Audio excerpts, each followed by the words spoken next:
Friends नमस्कार आपण मानक मोर चैनल इंडियन फ्लेवर को बहुत बहुत स्वागत जनाऊँगी। फ्रेंड्स आज मुझे आपण मानक पई मोर आम समस्तिंकर प्रिय बालसा मिठार रेसिपी सठिक मापरे बनातु एही मिठा को मार्केट परी घरे बनातु एही बालसा मिठा। देखंतु एही मिठा को आपण मानकु भांगी देखाउछि ऊपरे केते क्रिस्पी भितरे केते रसीला लागुछि। आशा करूछि रेसिपीटी आपण मानकु पसंद आसीथिबो। तो चलंतु आजिर ही रेसिपीटी को स्टार्ट करिबा। फ्रेंड्स मिठा पई एठी मु गोटे कप प्राय 350 ग्राम हेबो मैदा को नेइछि। मिठारे लूण थिले तार टेस्ट आउ टिके बढ़ी जाए तो एठी मु अल्प टिके लूण और गोटे चमच हेबो बेकिंग पाउडर को देउछि। ता सहित एठी अल्प टिके बेकिंग सोडा को दबा। सुंदर बास्ना और टेस्ट पई एठी मु गोटे चमच हेबो पान मधुरी को देउछि। एबे भलो भाबरे सब को मिसाई नबा।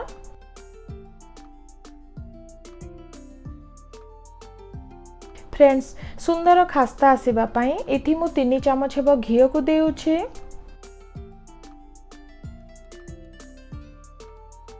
ता सहित सुंदर क्रिस्पीनेस पई एठी मु 2 चमच हेबो तेल को देउछि। एबे घी और तेल को मैदा सह भलो भाबरे हातरे एही परी चकटी नबा। फ्रेंड्स एठी मने रखिबे जेते भलो भाबरे चकटिबे सेते सुंदर खास्तारे मिठा हमर प्रस्तुत हेबो। किछि समय पर देखंतु घी और तेल मैदा सह भलो भाबरे मिसी गलानी। धरिबा द्वारा एही परी गोलिया शेप रे हेई जाउछि। एही परी ही रहिबा दरकार। फ्रेंड्स एबे सेथिरे 3 चमच हेबो दही को दबा जहा द्वारा बहुत टेस्टी और सॉफ्ट मिठा हमर प्रस्तुत हेबो। दही को देला परे भलो भाबरे एही परी चकटी नबा। फ्रेंड्स एबे सेथिरे अल्प टिके पानी देउछि। अल्प टिके पानी देई भलो भाबरे चकटी नेउछि।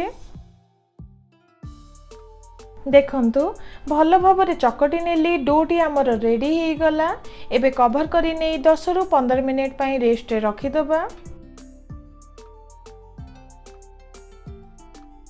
तो फ्रेंड चलंतु ए भितरे चीनी सिरा प्रस्तुत करिबा।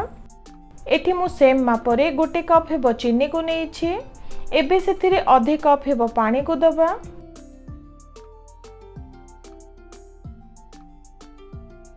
एबे चीनी और पानी को भलो भाबरे मिसाई हल्का टिके फुटिबा पई छाडी दबा। किछि समय परे देखंतु चीनी रो मिश्रणटी फुटिबा को स्टार्ट करलानी। सुंदर बास्ना और टेस्ट पई एठी मु किछि अलैच को छेची नेछि ताकू देई दबा। सुंदर कलर आसीबा पई एठी आपण माने सैफरन मध्ये देई परिबे। फ्रेंड्स एठी मने रखिबे चीनी सिरा जदि पतला होई जाए तो मिठा ठीक से हेबो नाही। बहुत दिन जाए स्टोर करी रखि परिबा नाही। चीनी सिरा जदि बहलिया होई जाए तो मिठा देहरे एक धळालिया लेयर होई जिवो। आमको चीनी सिरा गोटे तार विशिष्ट ही दरकार। किछि समय परे देखंतु टिके अठालिया गोटे तार विशिष्ट लागुछि। एही परी ही रहिबा दरकार। वर्तमान हमर चीनी सिराटी रेडी हे गला। फ्रेंड्स प्राय 15 मिनिट पर चेक करूछि। देखंतु डोटी आउ टिके नरम हे जाइछि। हल्का टिके चकटी नबा। फ्रेंड्स देखंतु डो रे केते सुंदर लेयर्स आसीछि। एही परी ही रहिबा दरकार जहा द्वारा बहुत सुंदर मिठा हमर प्रस्तुत हेबो। फ्रेंड्स एठी आपण माने मिठार साइज हिसाब रे चकटा को यूज करिवे। एठी मु अल्प टिके चकटा को नेउछि। एही परी गोलिया शेप रे करि नै मझी भाग को हल्का टिके प्रेस करि नबा।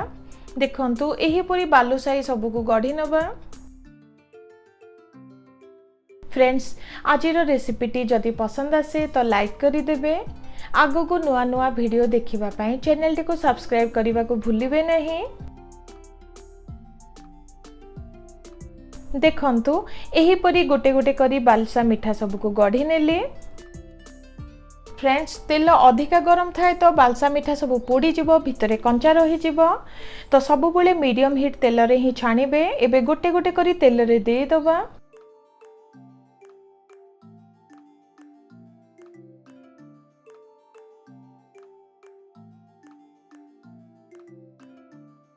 किछि समय पर देखंतु बालसा मिठा सब ऊपर को भासीबा को स्टार्ट कलानी। एबे हल्का करी एही परी ओलटाई नबा जहा द्वारा उभय साइड भल भाबरे भाजी परिबो। फ्रेंड्स मिठा सब को टिके क्रिस्पी और बादामी रंग हेला जाए छाणी नबा।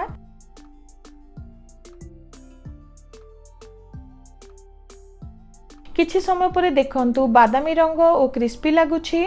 बालसा मिठा सब रेडी हे सारिलानी। एबे काढी नबा और गरम गरम चीनी सिरा रे देई दबा।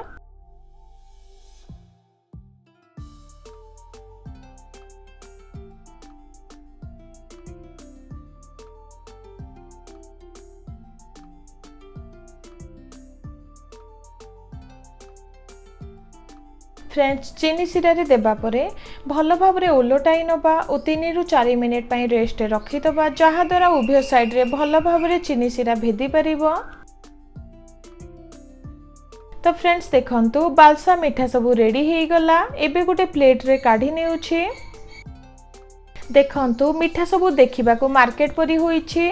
आशा करूछि आजिर एही रेसिपी आपण माननकु पसंद आसीथिबो। निश्चित ट्राई करिवे। केमिति लागिला निश्चित शेयर करिवे।